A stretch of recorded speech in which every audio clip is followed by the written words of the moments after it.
Good evening and welcome to the 2019 Nags Head Board of Commissioners Candidates Forum, sponsored by the League of Women Voters of Dare County. I'm Audrey Esposito, coordinator for this forum, but I want to give a hats off to Lorelei DiBernardo along with Sunny Shea, who coordinated all of our Dare forums this year, and there are 6 of them. I'd like to thank all of you as well as the candidates for participating in tonight's event. Since 1920, the League of Women Voters has been an active grassroots organization whose leaders believed that people should play a critical role in democracy. The League of Women Voters was founded by Carrie Chapman Catt in 1920, just 6 months before the 19th Amendment to the Constitution was ratified, giving women the right to vote. We are proud to continue the tradition of bringing candidates and voters together with our forums.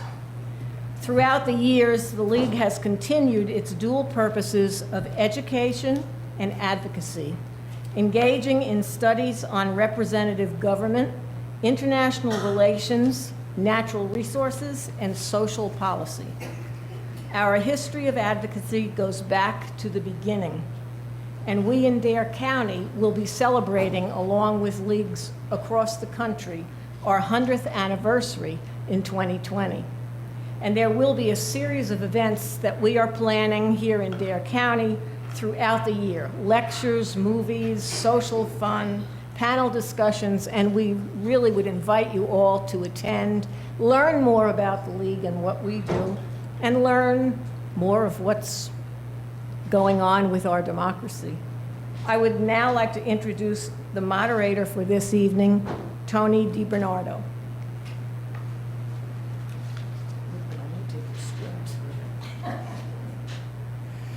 Good evening. I am a member of the League of Women Voters of Dare County. Yes, there are men in the League, okay? The League is a nonprofit, nonpartisan political organization. It encourages informed and active participation in all levels of government. It works to increase understanding of major public policy issues, and it influences public policy through education and advocacy. The League maintains a nonpartisan policy. It neither endorses nor opposes any political party or candidate. The League participates in the Positive Campaign Project and has requested that each candidate take the Code of Campaign Ethic Pledge. We prohibit campaigning or campaign literature in the forum room, and all cell phones and electronic devices should be turned off. Texting is prohibited. We'd appreciate it if you do turn your phones off while this is going on. The League members participating today are the greeters, Lori Williams and Audrey Esposito. The question reviewers are Nancy Birondelli, Glenda Keel, and Fran Kapanos. And our timekeeper is Sunny Shea. We encourage a lively and respectful discussion. If you think of a question during the forum, please raise your hand and one of our staff members will hand you a question card or take you to the bathroom if that's what you needed. The candidates present are, starting from your right, is Keith Sawyer, Renee Cahoon, and Kevin Brinkley. There are 2 commissioner slots, council member slots and commissioner slots available. This is the format that we're utilizing. Each candidate will have 3 minutes for an opening statement. The timekeeper will signal when the candidate has 30 seconds remaining. The timekeeper will stand if the candidate continues past the allotted time. She's very tough, by the way, so I just want to let you know. Next, candidates will respond to questions from the audience. Voters are asked to submit written questions, legibly written and signed with their town of residence.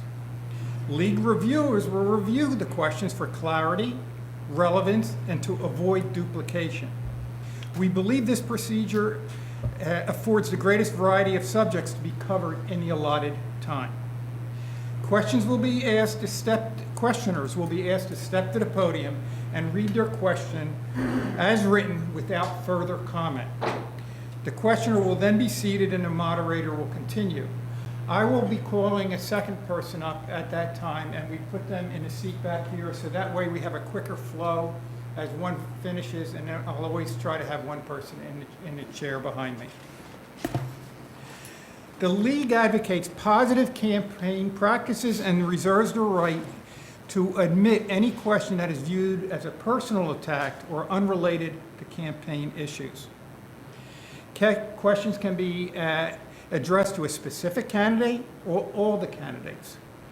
2 minutes is allotted for responses. Again, the timer will signal the candidate with 30-second remains and stand if the candidate goes beyond the time allotted. Opportunities will not be extended to those who initially pass on a question. So if somebody passes up here and says, I don't want to answer it, they don't have the opportunity to come back after the other people answered it and say, on second thought, that opportunity is not there.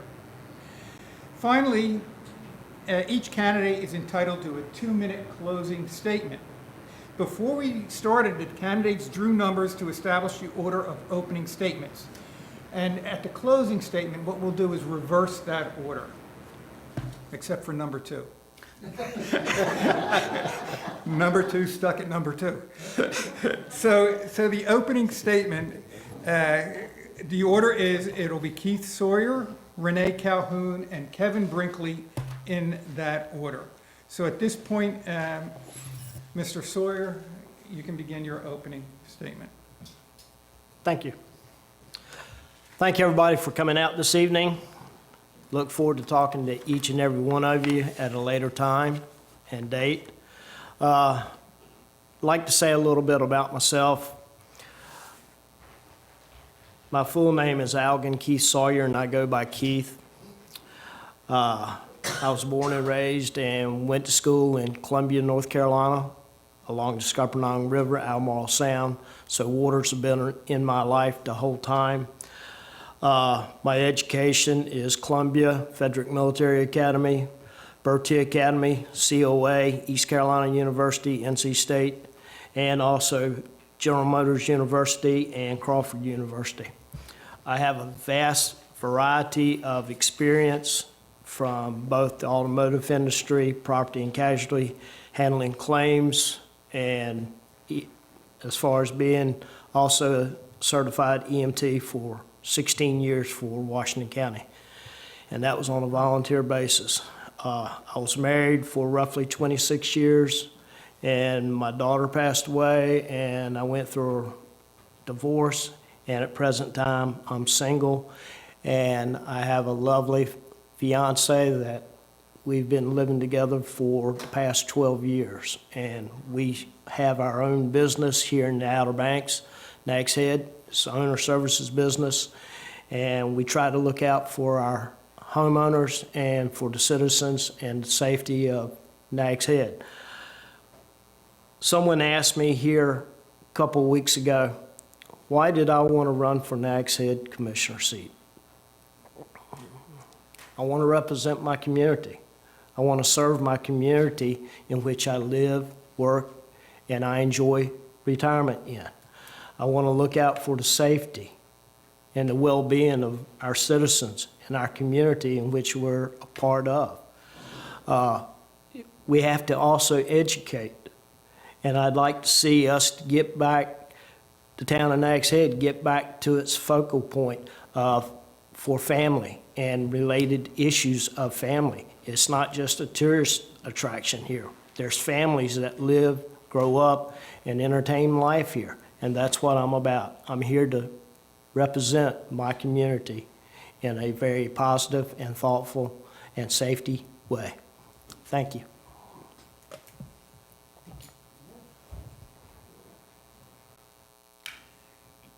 Ms. Calhoun.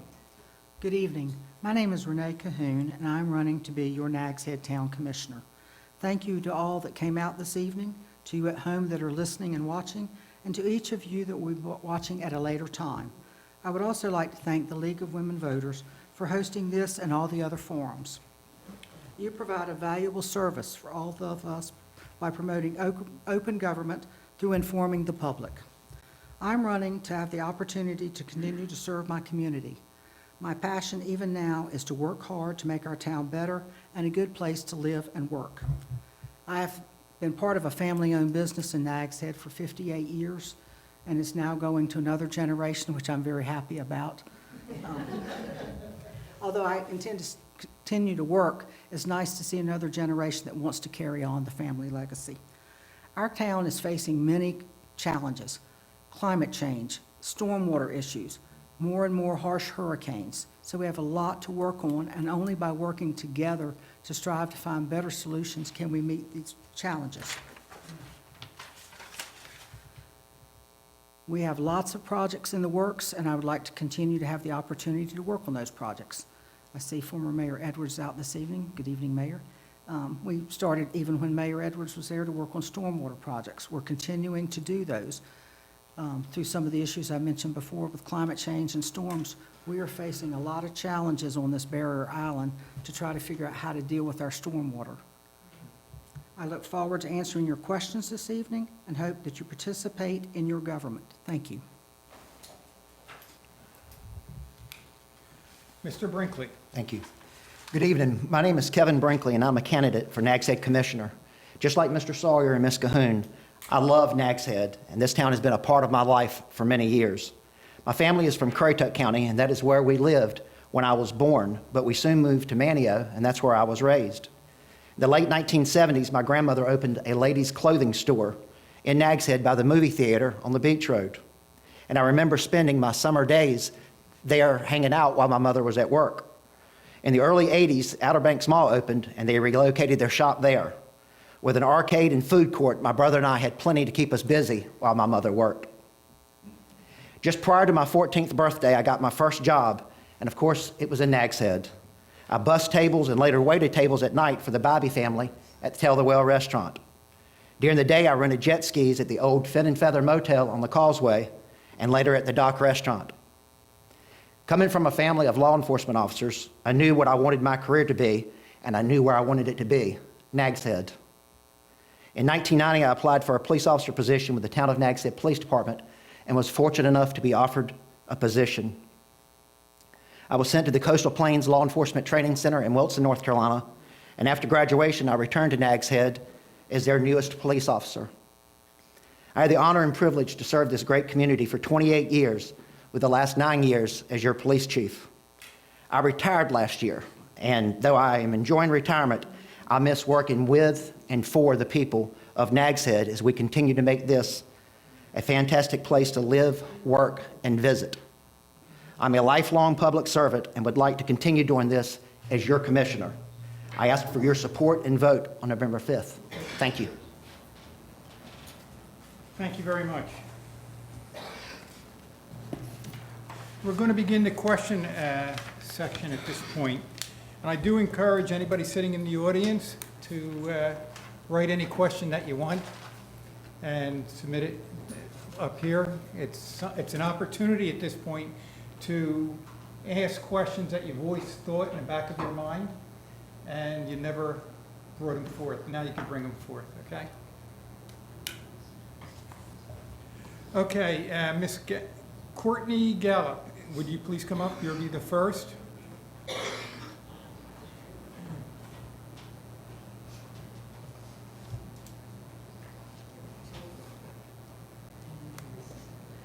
Good evening, candidates. This question is for all of you. My name is Courtney Gallup, and I'm a resident and business owner in Nags Head. To all the candidates, what should the Board of Commissioners do to address the current overdose epidemic? And should Narcan be supplied in town facilities with town money?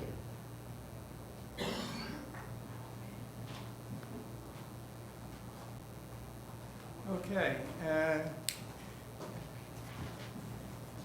We will do Ms. Cahoon first.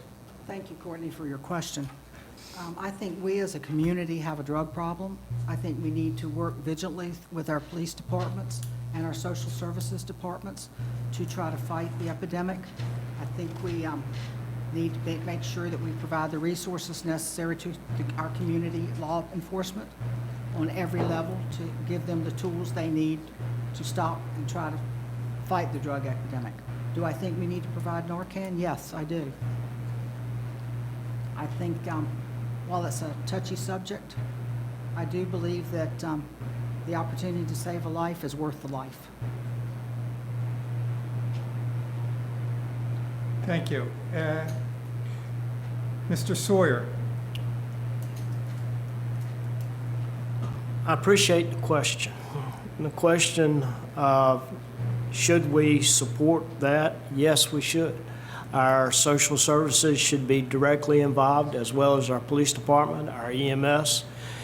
It should be in all the police vehicles, as well as the EMS and ambulances and everything, the fire trucks. If they go to a house and they see someone that's had an overdose, yes, most definitely. It's the most important thing to save a life. There's a lot of gratification to saving a life and seeing somebody live to take another breath. To watch somebody take their last breath, it just takes something out of you. So yes, I support that, and we should have it in all of our availability. And we really should stress that we need to go after the drug companies.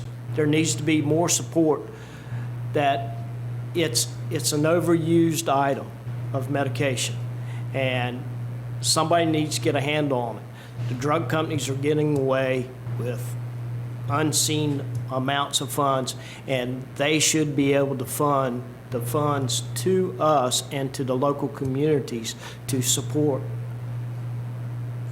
that for us. Thank you. Thank you. Mr. Brinkley? Yes, sir. Courtney, thank you for the question. I can tell you firsthand the problems that we have here in Dare County with heroin overdoses and with prescription pills, any opioid derivative. In 2015, our officers were trained in the use and administration of Narcan. I've seen firsthand how this drug works, and it has saved many lives. As far as, I think you had something about the Board of Commissioners, I think the board should support efforts and explore ways of how we can help our community with this epidemic. Do I believe that town funds should be spent? When we first started the program, the kits were donated. They had grant money that was used, other organizations. But yes, I firmly believe that the town should spend the funds for the kits. They're in all of our police cars. So yes, I do think that those funds should be spent that way. Thank you. Okay. Colleen Almany has the next question. And Courtney, if you want to come up again, you can sit behind me and wait. Oh my gosh, it'll be the Colleen and Courtney show. So sorry. My name's Colleen Almany, and I am actually a resident of Kill Devil Hills. My question is, if you could implement one change in the town of Nags Head, knowing that money isn't a factor, what change would you make?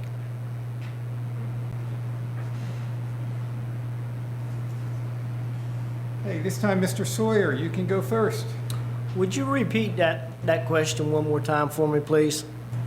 Just to make sure I understood what you asked. Do you want me to ask it again?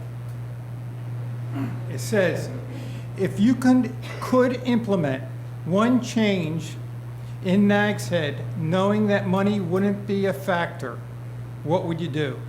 In other words, you got an open purse. What would you do? Boy, that's a loaded question. If money's no object, we could solve a lot of problems. But that's not always the case. I think one of the first things I would like to see us do is take care of some of the safety issues that we're faced with here in the town of Nags Head. The crosswalks, the little bridge there on the causeway. If money's no object, make things feasible to where people can get to and from. Handicap accessibility to our beaches, people in wheelchairs and crutches and everything. Make it to where it's no problem for them to get down to the beach. If money's no object, then we wouldn't have no problems. We wouldn't have anything to have to solve because that would already be solved. Okay. Mr. Brinkley? I wish that was the case, that money was not an option, but, having unlimited funds, but that's not the case, and I know the board has to be fiscally responsible with the taxpayers' dollars, but much like Mr. Sawyer said, you could solve a lot of problems. All the stormwater issues we got, you could get them all done, you'd have unlimited funds. Our multi-use paths, we could have done them all at one time. We wouldn't need funding to do it. We wouldn't need to wait for grants and different fiscal years to be able to fund them. The best of everything that the town could offer. But that's what I have. Thank you. Okay. Thank you. And Renee, Renee. Thank you. Wow, what an open purse would do. As Kevin said, stormwater projects could get done in a series of a year or 2 years instead of over a series of 10 years. I'd buy lots of vacant land, both on the ocean front, between the highways, as collectors for some of the stormwater to go into, as well as land that could be given over to some of the nonprofits to provide for maybe workforce housing. There's lots of different things that we could do to benefit our community, but the reality is we don't have an open pocketbook, and we have to figure out what are the priorities are that benefit our citizens. Okay, thank you. Ms. Gallup.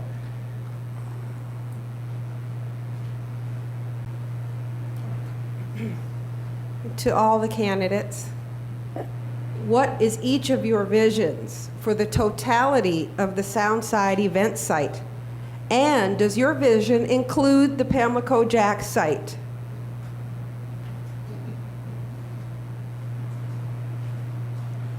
Okay, this time we're starting out with Mr. Brinkley.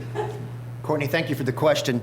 The event site, I was with the town when the town acquired it, and you look at the events that we're able to have, the festivities that they're able to, that event is able to host, and it's really been a great site.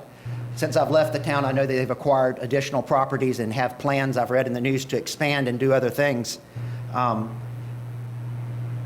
People that I have talked to while I've been out campaigning, talking to people in the community, they like the event site, but what I've heard is they like to see the sound front. They like to see the sound, they like to see the landscape. They don't want a big building blocking that view. Now, does that mean that we can't have a pavilion there that may be able to host indoor events? No, I think you could do that.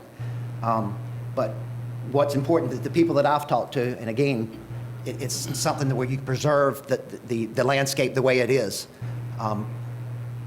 Still fully support the event site and what they do, and want to be a good partner with the Tourist Bureau as they look to develop that site. Ms. Cahoon. The town currently owns a 17% stake in the event site. We used some of our money to help the tourism board at the time purchase the site in order to preserve it, because the opportunity may never arise again to acquire that large piece of property. The vision is, in many ways, has evolved over the number of years. It called for a building. There was a lot of community input that said they wanted to keep it more low impact, low development. And I think the tourism board is in the process of going through that evolution again, of trying to figure out. I think whatever is done has to be done within the town work frame of ordinances. We don't allow a lot of high-rise buildings. We don't allow parking decks. So whatever vision comes forward would have to fit within the current framework of ordinances, unless a board or future board decided to change those. And right now, the vision of Nags Head is not to have a superstructure type of building. So I would think that as it goes forward, we will see what the tourism board comes up with. Every town has a representative on the tourism board, along with different units of government as well as nonprofits. So my vision is more, if I could have my say of what it would be, if that's what you're asking, would be a building that probably had a lot of glass in it that you could see through right onto the sound in perpetuity. Thank you. Okay, thank you. Mr. Sawyer. I'm glad that the town of Nags Head was partnered with the tourism board to develop the sound side event location there. But to put a high-rise there or a parking deck of anything like that right there, I think it would be a disgrace to the town. It would take away from Nags Head's vision. To incorporate something else along with it, such as the restaurant or them purchasing the restaurant, I think they need to back away from that. I think it's an event site and it should be used for that. There's no use in spending any more money. Let the tourism board take care of the money issue for the town of Nags Head. We've got to draw some sort of tax base off of that property one way or another. If the town and the tourism board buys Pamlico Jacks, that's taking that business out of the tax base to some extent. And it's not helping the local economy any at all, unless it's going to be a big draw to it. I'm like Kevin there, as far as the sound, the landscape, that's what it's there for, to enjoy that landscape. Make some sort of sports avenue there that can enjoy kayaking, fishing, kites, surfing. But that would be my vision, to leave it no further than where it's at right now. Don't go adding any more restaurants or anything else. But if there was a building to be built, have it where there would be glass where you could see through and see the landscape. Thank you. Thank you. Lori Williams? And then Courtney, you're next again. It's almost the same question. I'm Lori Williams. I actually live in Southern Shores. I have actually heard today that the county has purchased the Pamlico Jack property, and I think they already own the Dairy Queen property. Has Nags Head been involved with this, and what is going to be done with those lands?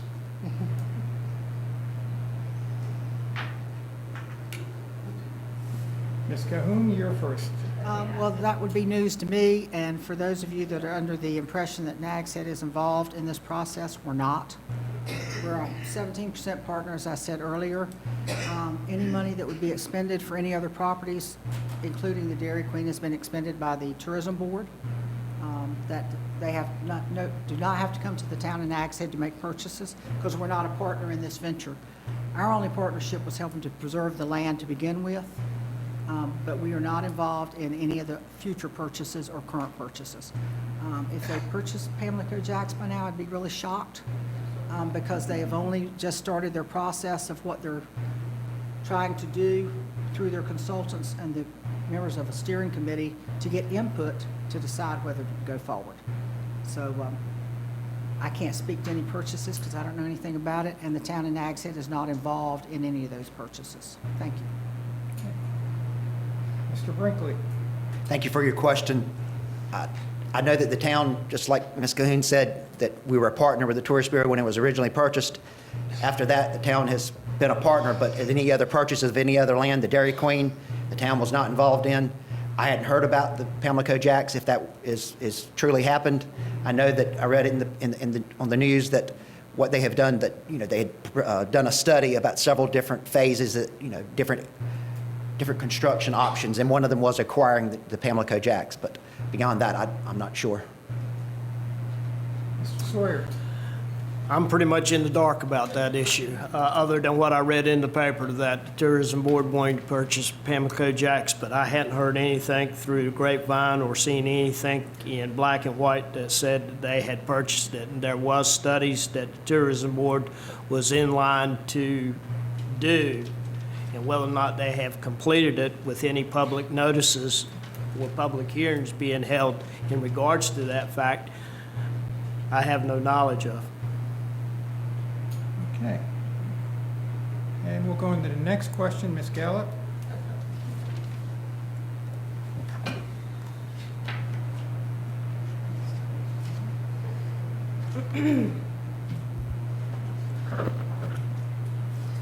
To all the candidates, if you are elected to the Board of Commissioners, will you grant the Nags Head Police Department full support to cooperate with ICE and other federal mandates to control illegals in the Nags Head workforce? You're all business owners, and I would like a direct response to the question. Thank you. Okay. This time we're starting with Mr. Sawyer. To answer your question, yes, I'd support the police department 100%. Ms. Cahoon. I'm not going to give you a yes or no answer, Courtney, because I don't know enough about what the ramifications are and what the agreements are between ICE and police departments. I support our police department in the work they do. I support our government in the work they do. And as far as our local agreements, I can't comment without having to read what it says. I like to know all the details before I start working on agreements. Okay, Mr. Brinkley. Thank you for the question. With my background in law enforcement, when I'm thinking about, does the board support us, the board from day one to the day I retired, the Nags Head Board of Commissioners have always supported the police department. What mutual aid agreements the police department has with other organizations, I mean, we've got mutual aid with the Park Service, we've got a mutual aid with Kittleville Hills. I don't see any other issue. If somebody is wanted and there's a warrant for their arrest, there's a detainer, they're going to be arrested and taken to the Dare County Detention Center. I'm not aware of the board ever trying to interfere with any of our mutual aid agreements with organizations. So it wasn't a yes or no, but I don't know that, I don't think it's ever been a problem. And we've arrested people for detainers like that before. Thank you. Okay, Mr. Edwards.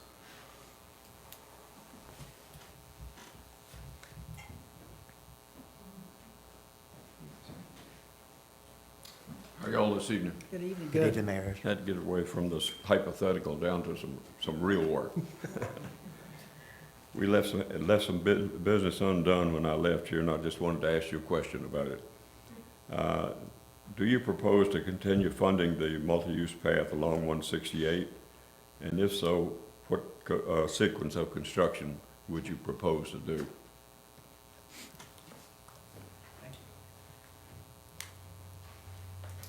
Mr. Brinkley. Thank you for the question, Mr. Edwards. One of my top priorities when I was thinking about the town and what's important to me is pedestrian and bicycle safety, and with that comes our multi-use paths.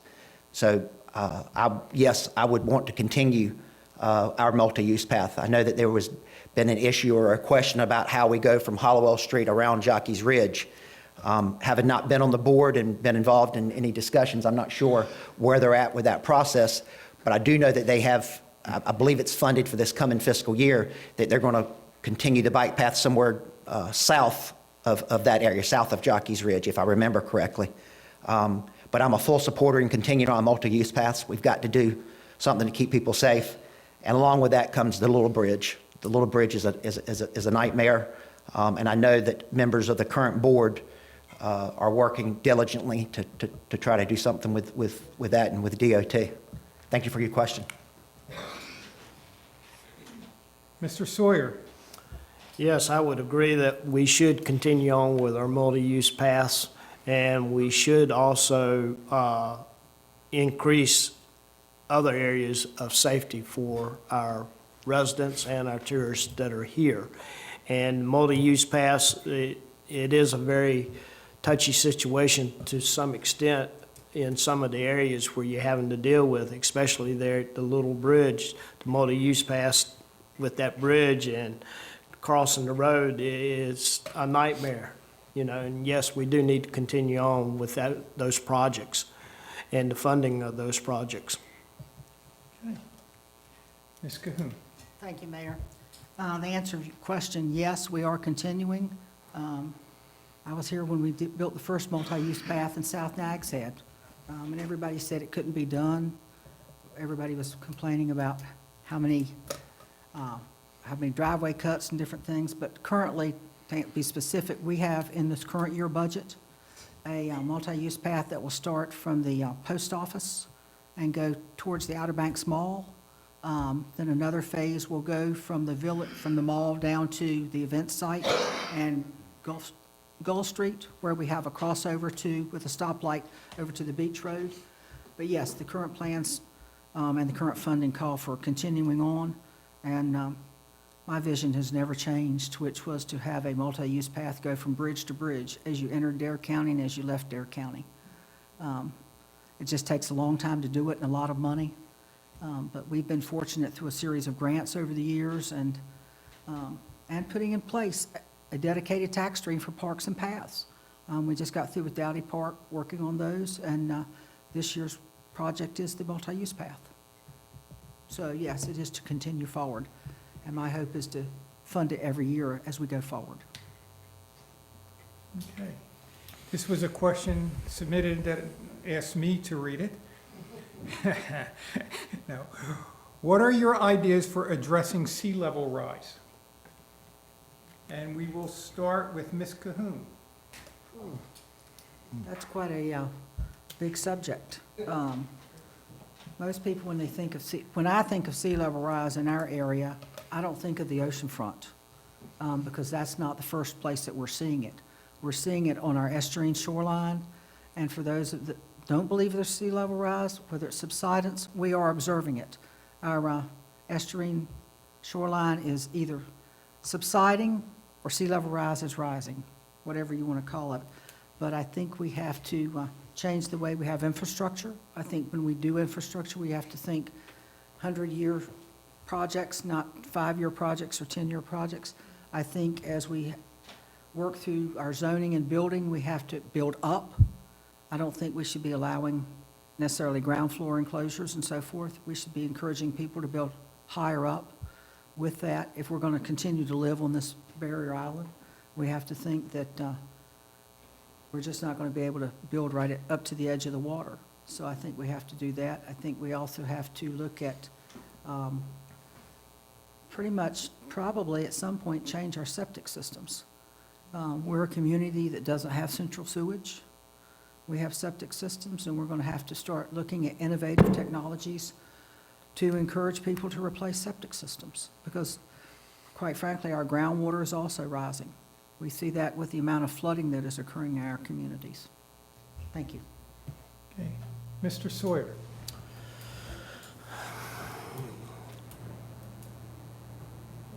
To me, the sea level rise, yeah, how fast is it occurring?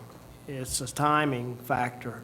And is it rising? Yes, it is rising. Is it rising more on the ocean side or the rivers and sounds and estuaries area? It's raising more and quicker on the end streams in the rivers and the sounds and the estuaries than it is on the ocean side. But it does, the infrastructure has an effect of the sea level rise as well too, as well as the groundwater. If the infrastructure that was put in 50 years ago isn't working anymore now, you got to correct that before you start working on the infrastructure on the latter end of it. Is that going to help sea level rise? No, it's not. It'll help some, but the point is you're going to have to back away from the ocean to some extent, or back away from the shorelines, and you're going to have to build up. The septic systems, they're going to have to change as well too. The size of the lots are going to have to increase as far as size-wise is concerned instead of decreasing. The lot size needs to be larger so that it can accept the drainage. So it's a big issue that we're going to be faced with in the years to come, and we're going to have to address it head on. Thank you. Thank you. Mr. Brinkley. I'm going to be quite honest with y'all. I've read a little bit about sea level rise, but to be able to sit here tonight in front of you and talk like I know what I'm saying, I'm just going to cut to the chase. I don't know. If I'm elected, though, I will work with the other board members to try to come up with innovative ideas of what we can do to address it. I'm sorry I don't have a better answer. I'm just not haven't done the research on that and able to give you an answer, and I don't think it's good for me just to sit up here and ramble. Thank you. Does anyone else have any other questions? Okay, well, there's a card, there's There's cards here, and please fill out the cards.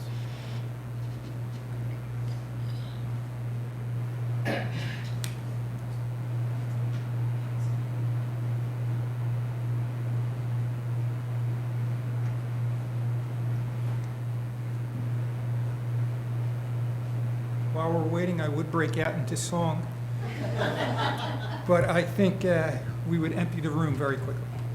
So we will wait for the cards. Is everybody okay up there? Do you need more water or anything? Thank you.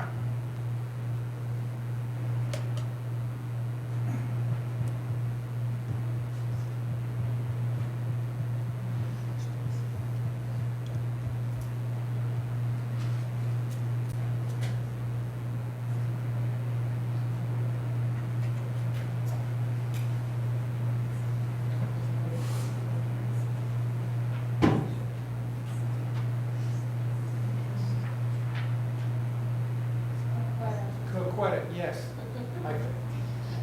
As soon as I saw the bottom, I knew. Thank you. Thank you very much. Good evening to everyone. Good evening. Hey Renee, I haven't seen you in forever. Good to see you and to the other candidates that are running. And I have met Mr. Brinkley before, and Mr. Sawyer. My question is, since we were discussing sea level rising, and as a person that's been impacted by a storm and had flooding, what is the plan moving forward to start addressing ditches and culverts that hold water prior to it being storm time?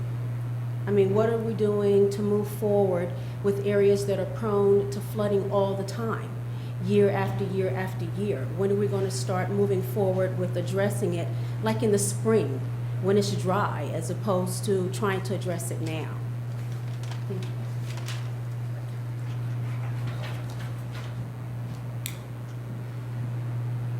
Mr. Sawyer, The drainage, subsurface, surface, groundwater. You can't wait. Normally when ditching and grass waterways and all are installed, there should be a maintenance program. And 99% of the time, when you design these ditching and waterways, then there's a maintenance plan that goes along with it. That maintenance plan's got to stay up to date. That means every year, not wait 5 years or 10 years or wait until there's some funds. That's done beforehand. If it's not done beforehand, it's not going to do any good, because sediment's going to build up in the ditches, and you can replace the culverts all you want. But if the ditch, the sediment has built up, and the water can't get in through the culverts to get out, culverts it's not your problem. It's the sediment that's built up in the ditch. So you got to keep that maintenance going from day one. Time you install the systems in, and they've got to continue on with keeping the maintenance up. And it's not just on a yearly basis, but it needs to be, or a 5-year basis, it needs to be every year. That maintenance program needs to be addressed with every one of those ditching and grass waterways and culverts, and stay on top of it. And that's part of the infrastructure. Thank you. okay, thank you. Mr. Brinkley, Thank you, sir. Stormwater has been an issue for many years. 2 years ago, when there was a candidates forum, stormwater was a really hot topic then. And the town has done some great projects that has improved some areas, but there's still work to be done. I think it was 2 years ago, the town increased the stormwater fees that they would collect. They're collecting now 2 cents on our taxes to be able to put more money towards stormwater projects. The town has done a Red Drum, by Red Drum Restaurant, and NC12 has done a project there.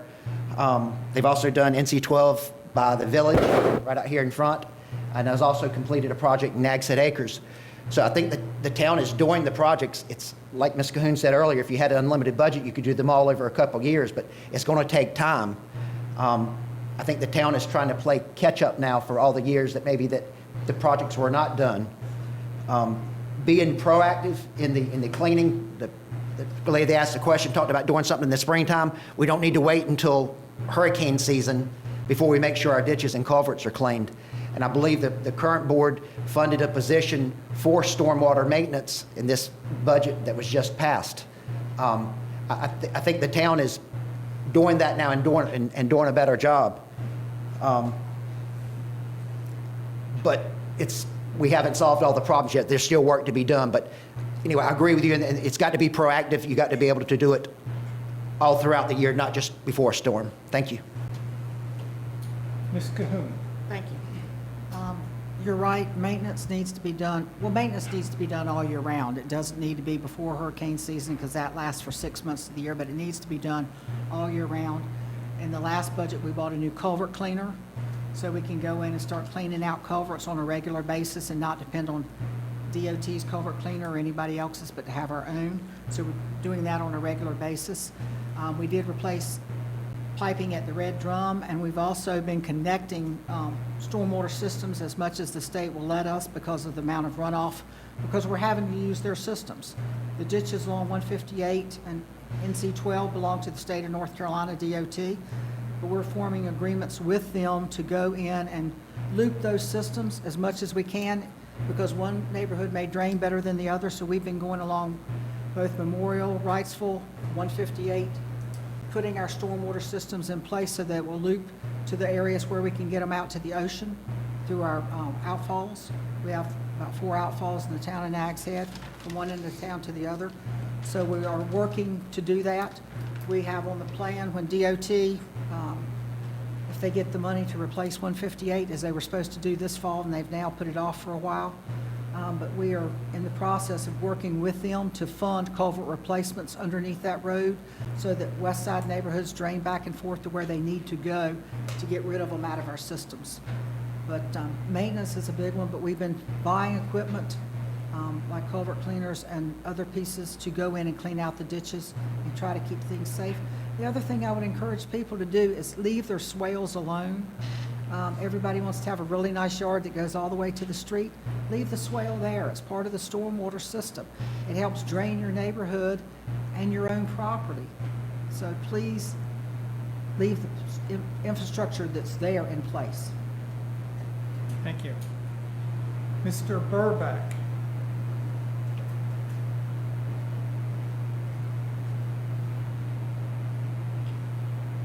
I'm Bob Burbeck. I live in Nags Head. I read in the Coastline Times that Dare County, and I guess that means the Tourism Bureau, wants to buy Nags Head interest in the site as well as Pamlico Jacks. Are you willing to sell that? Because it seems if you do, you lose control over what could possibly happen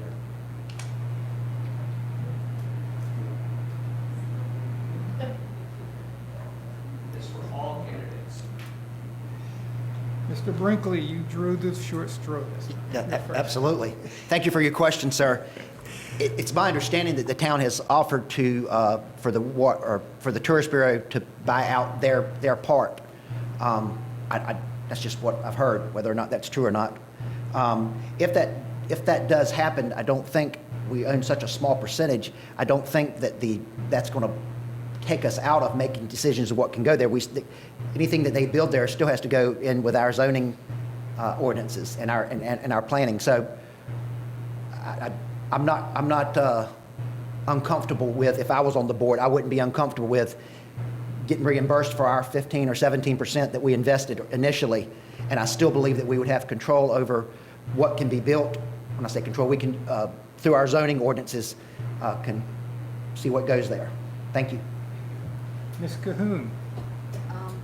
Well, yes, I am in favor of the town selling its interest, because as a 17% partner, we're not going to decide what's going to happen anyway, as a minority partner of that small interest. I'd like to have the money back so we could reinvest it in our town to do other things, be it walkways, be it more stormwater. Being a partner is not a bad thing. We did what we thought was right at the time, and I think now, through evolution of the time, it's time to perhaps redirect our funds. But it will be up to the tourism board whether to buy us out or not. As they look through their process of how they're going to move forward, that will be part of the discussion. Mr. Sawyer? Yes, I would agree to allow the tourism board to buy our interest of the event site out 100%. And I would like for the town of Nags Head to take that money and reinvest it into our drainage projects and our multi-use projects that are ongoing at present time. That would help alleviate some of the shortfalls of the budget from time to time. It might not be a whole lot of money, but every little bit is a dollar saved, is a dollar earned. So, yes, I think it would be to the town of Nags Head's advantage to let them buy our interest out. And not only that, the tourism board would still have to go through the planning and zoning department and the town of Nags Head board to agree to any kind of building or anything that they were going to do with the property. So, yeah, I'd still be in agreeing to allow them to buy our interest out. Thank you. Next question, I believe it's Halleck as the last name. Anita? Anita Halleck? I'm trying to read the Gallup. Courtney, Jesus. So, Courtney's going to ask a question about penmanship now.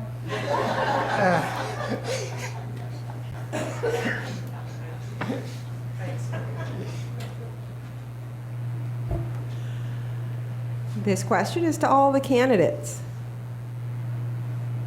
And it's a matter of life and death. Nags Head population is rapidly aging. If you're elected, how much importance would you place on the development of a public cemetery in the town of Nags Head?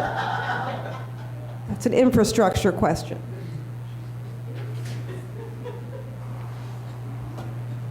Don't take that question personal. Okay, Ms. Cahoon, you're first.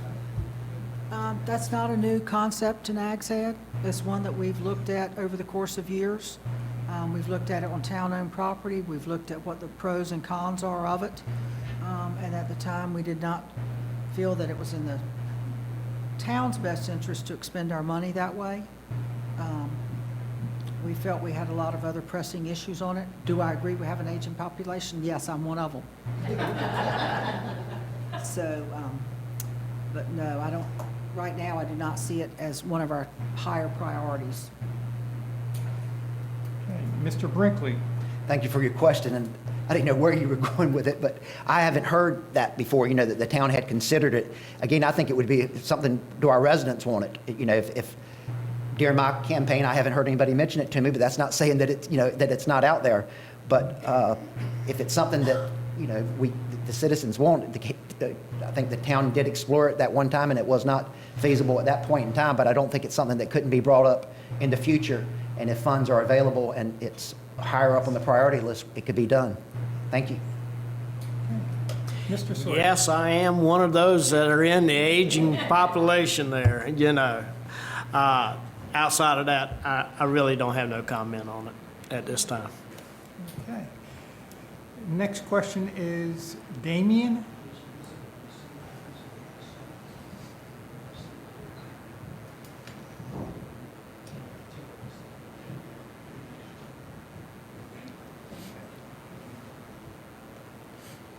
Good evening, everyone. Resident of Manteo, and the question I have for you all is, coming from the background with working with civil engineering and designing some of the projects like stormwater projects, wastewater, and other utilities, what kind of ideas do you have to help decline or kind of slow down the erosion control in NC12? Sorry, I couldn't hear you. What kind of ideas do you have to slow down the erosion control up here on the beach road?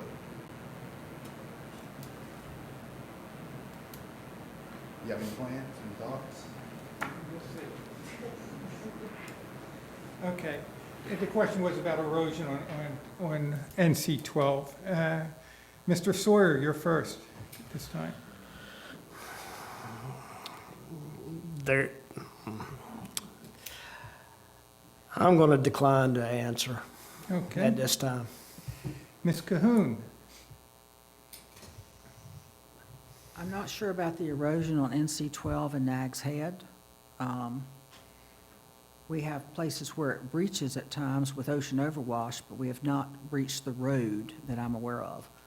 1243 in South Nags Head is a little bit different problem. We've had issues down there, and we will continue to have issues, which is one of the reasons we did beach nourishment, which was to extend the beach out and protect the infrastructure behind it, water lines, power lines, roads, as well as our property tax value. So short of beach nourishment, our options are kind of limited. We're prohibited from doing groins and offshore reefs that are within a certain feet of the ocean shoreline. The town of Nags Head can only, or any other town within the state, can only do certain things in the ocean or on the shoreline that we are granted the powers to do by the state of North Carolina. And while I think some offshore reefs would definitely help with our erosion, right now we don't have the legal authority to do it. Okay. Mr. Brinkley? Thank you for your question, sir. I can think of back to the early and mid-'90s when we would have storms, even nor'easters, not hurricanes. The flooding on 1243 Oregon Inlet Road would be terrible. And like Ms. Cahoon said, where we still have areas that may overwash now, beach nourishment has helped out a great deal. Not only does it help, it helps keep our infrastructure safe, also with the tax value of these houses that are there as well. So I'm not familiar with any other plans to control erosion. I just know that since we've had beach nourishment in Nags Head, it's been much better than we had before we had it. And again, I'm certainly well aware of the rules and regulations that the state of North Carolina places on municipalities and what they can do on the ocean side. And working within those confines, I think, sometimes can be difficult. Thank you.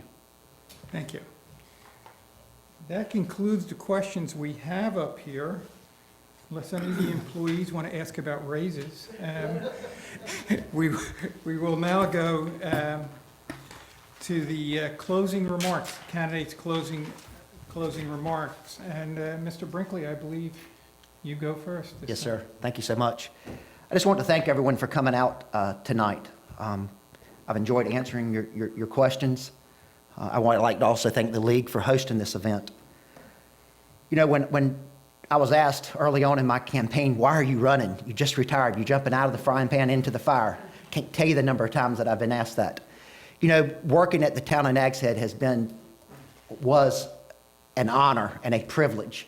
And I could honestly say from that first day in 1990 and to that last day, August the 29th or 30th of 2018, I enjoyed my career. I didn't even look at it as a job. It was a great place to work. It's a great place to live. And I know that our visitors enjoy coming here. I've been a lifelong public servant. Nags Head is all that I've ever known. Didn't grow up in Nags Head. I was across the bridge. But as Ms. Cahoon has sometimes said, I now live over in God's country. So Nags Head is near and dear to my heart. The town is not broken. It's not in need of radical change. I'm passionate about being responsive to the people. I've enjoyed getting out and talking to our citizens, to our business owners, and I think that's important for a commissioner to do that as well. Just because you're elected does not mean that you don't go out into the community anymore. If I'm, as a commissioner, making decisions based on something that may affect you, I think you need to have a say-so in it. Again, I thank you for coming. My phone number, 252-599-1475. I had it out on my Facebook page since the day that I announced. I look forward to meeting you in the future if I have not already done so. Again, I thank you and ask for your vote and support on November 5th. Thank you. Ms. Cahoon. Thank you. Once again, thank you all for attending, asking questions, and listening. It has been an honor to serve you as Commissioner of Nags Head. and I hope that you will consider voting for me either through early voting or here in this building on November 5th.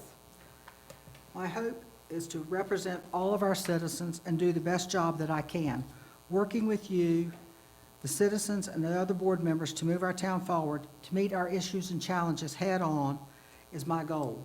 We need to work for a better tomorrow because the challenges are never going to end. The most important thing, however, that I can ask of any citizen is to vote, be involved in your government, serve on the boards, come out. Democracy only works when everybody participates in our system. Thank you. Mr. Sawyer.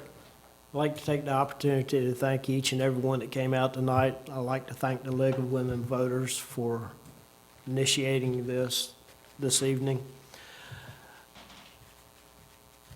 I have spent 3/4 of my life here in Nags Head. I've lived in Nags Head now for over 12 years. I spent my teen years surfing on the coastline here in Nags Head. Used to sleep in pup tents on the ocean side years ago. That was before there was Dowdy Amusement Park. It was when there was just a Dowdy Amusement Park. That's what it was, an amusement park, go-kart track. That's where I worked in the summer.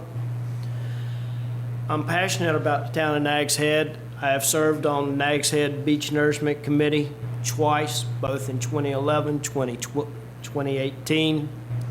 And I've seen the changes. I've seen the changes of the flooding that occurs on Old Oregon Inlet Road. And I drive up and down that every day, back and forth, checking houses, looking at things. And there's a lot of challenges that the town of Nags Head faces. And I'm willing to work with the rest of the board members in meeting those challenges and facing those challenges head on. And I think we can do great things, and I would appreciate your vote. And if I'm elected to serve as your commissioner, I'll do my best job as possible to serve for you. Thank you. Thank you. We wish to thank the candidates for their participation and their voters for their attendance and questions. We want to thank the town for their use of their meeting room and for videotaping the event. We will post a video on our website, www.lwv, that's for League of Women Voters, dare.org, and on our YouTube page. Dare County and Current TV channel will be broadcasting this at a later date. We do not have the dates right now. Vote 411. This year we have asked all the candidates in Dare County to participate in the League's online voter guide called vote411.org. This is a one-stop shop website that voters may access on their phone or on their PC, their iPad. You key in your address and you can view the candidate information, their philosophy statement, social media links, and their responses in their own words. Some of them even have put pictures on it. to questions we posed. This is a really good website. It is a national website by the League of Women Voters. It's not just local, it's nationally. And during the future elections, you could actually go on the website and see the opinion of national candidates as well as state candidates. So it's really a good website. Future forums, Southern Shores Forum will be Monday, October 7 at 7 p.m. at the Pitt Center. Kill Devil Hills Forum will be Tuesday, October 8th at KDH Town Hall. The Manteo Forum will be Wednesday, October 9th at the Manteo Commissioners Meeting Room. Also on Sunday, I forgot the date, but on Sunday, October 13th, Kitty Hawk is having a meet and greet. They are running unopposed. The two candidates there are running unopposed, so there will be no forum, just a meet and greet and cookies. We encourage you to join us to strive democracy work. League of Women applications are at the information table, and we also have voter registration information at the table as well as registration. Probably everybody in here, my guess is you're registered to vote. But you may have somebody that's 18 years old that you know, somebody in high school, somebody that is a neighbor. Give him a registration form. They're back there, and democracy works only by voting. And we appreciate it, and thank you so much for coming, and have a good night. Good evening.